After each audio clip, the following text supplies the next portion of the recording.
This is a review of Transformers Avengers of the Fallen, Skids and Mudflap. Enjoy.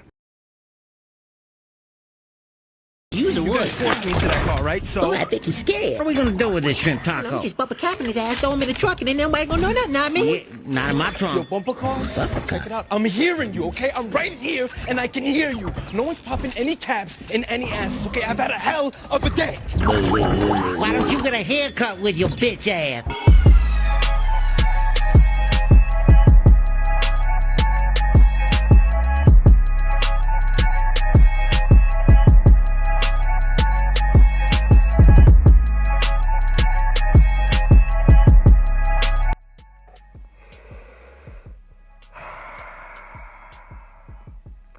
So now we've finally gotten around to reviewing these two idiots, Skids and Mudflap. You might be asking and wondering why I'm reacting like that to these two.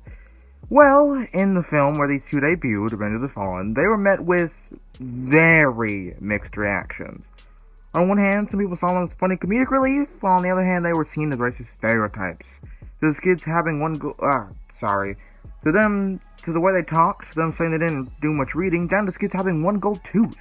All that combined stuff put a very, very sour taste in the mouth of the majority of people who watched the film. It was even so bad that they were planning to return in the next film, Transformers Dark of the Moon, and even got brand new vehicle modes, which both were a Chevy Spark. However, due to their controversy, there were only a few scenes of them driving that ended up being filmed. And these scenes, mostly, ended up being removed from the final film before they even got proper robot mode shown. But at least they got toys to show what their robot modes could have looked like.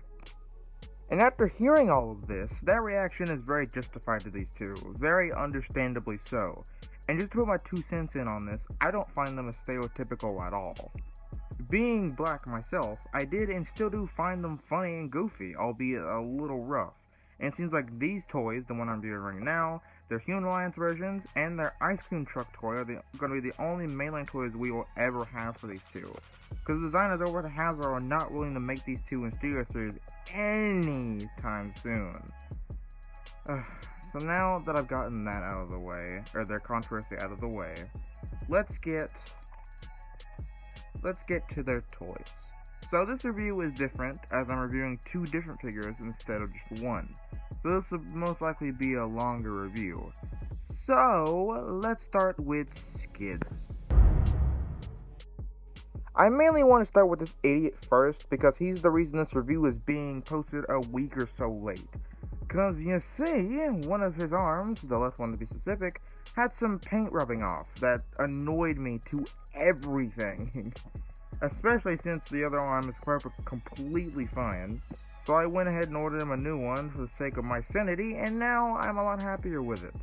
Or with him. But anyway, back to the toy. First thing is his head. Yeah, I think you could see how these two got in so much controversy in the first place. Both their faces are pretty ugly, but I still love them regardless. Next up normally would be his weapons, but Skids doesn't have weapons. What he does have, though, are moving gimmicks, like pushing the grills on his chest moving his head, and the bigger arm being slightly sprung. And to top off the section, and to top off this section, let's look at his feet. They're small, which kind of makes it hard for him to stand, which is slightly annoying, but with some finesse, you can make it work. Now, on to Mudflap. Most of what I said about Skids can apply to Mudflap as well, like his ugly face and the moving chest feature, but instead of a sprung arm on his bigger arm, he has a missile launcher on his bigger arm that shoots pretty well for how old it is. Unlike Skids though, he has feet big enough to where he can stand. Not to mention that both these guys are pretty big shell formers, with most of the car being on their backs. So they don't quite look the best from certain angles, but with that talked about, let's move on to the next point. So, the articulation on these guys is pretty rough. So, we'll start with Skids here. Get my flip out of the way. And he fell over. But Skids here, as you can see, you got the head that can move side to side, like that. And you got the moving head feature, like I showed before. Then his arm here, which I guess is like a gorilla arm or so, I suppose, as you can see, has the popping feature. But other than that, it can't move. Can't move here, and you can do 40-60 here and here. This kind of hinges out a little bit, but then the other arm, the same thing, 360, same movability, also do 360 here. But this arm can actually rotate, so there's that. And then his legs can go up that far, go back pretty far. If you move this out of the way, it can go even farther back. Sorry, something else just fell over. And then you have the lower part, twist a bit, and then it can go back like that, and then forward a crazy amount. And then the foot has a pretty good pivot. And then you can see that if it'll focus. There's all ball joints, so yeah. So not really the worst, I'd say, but I think it's a little rough, as I said before. Now, if I can get this idiot to stand onto Mudflap. And Mudflap here is kinda, yeah, pretty much the same. Except he has a little bit of articulation. His head is a lot more expressive in how far down it can move. And then you have the doors here, which are on a hinge, ball joint, so they can move a bit as well. And his arms are a little bit different because, oh my gosh, you can see that. They can do a full 360 without any bulk here. And then they can also rotate here. Since this is a smaller hand, it also has the feature of rotating and can do that. And then his bigger hand, dimension, also has that moving head feature, but it's a little more finicky on him, so I don't want to do it as long. But then Mudflap, his bigger arm here, same thing as a 360. See, this can move as well. But also, there's a missile launcher come out with a missile that I don't have right now. Put it somewhere. But yeah, his little thumb can also move. Oh, I should have also shown, Skids has a little feature on his big hand as well, where the thumb can kind of move as well. It's better shown extended out, but yeah, he has that feature. So yeah, that's kind of it for the arms. And the legs, you can see right here, hold on, can go up that far, a lot more than Skids, and then can go back not really that much at all due to this being in the way, but the little thing at the bottom can go get a bend like this, but it can't really go up any farther.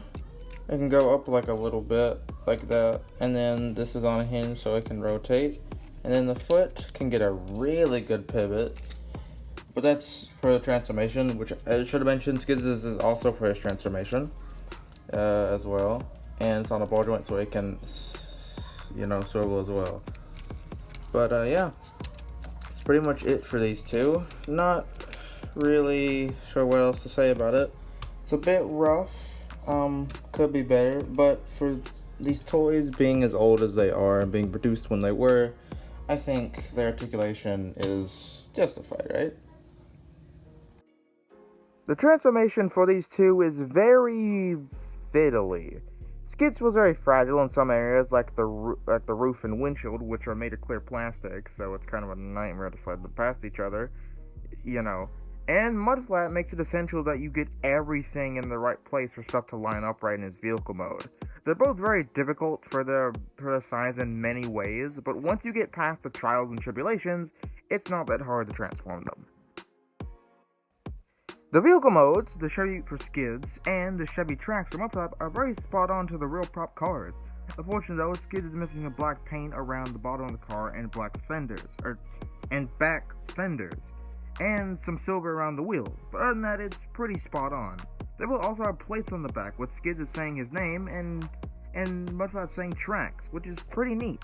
In terms of scale, I don't know how these two are actually meant to scale next to the other Autobots because I don't know how small the Iroh prop cars actually are. What I do know is that they look so good next to each other and the other Autobots.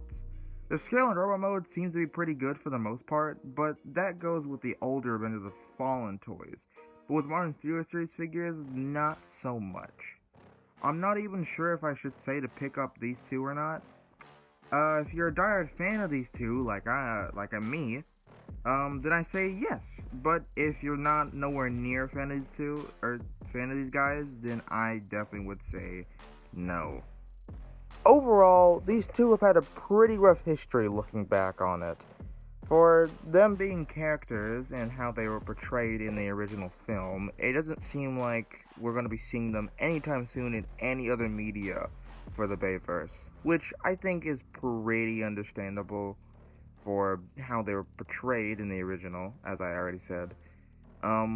As far as the controversy goes for these two, I think it was kind of blown out of proportion a little bit, because it wasn't as bad as people made it seem. It was just made a lot worse because some people, thought of it like that.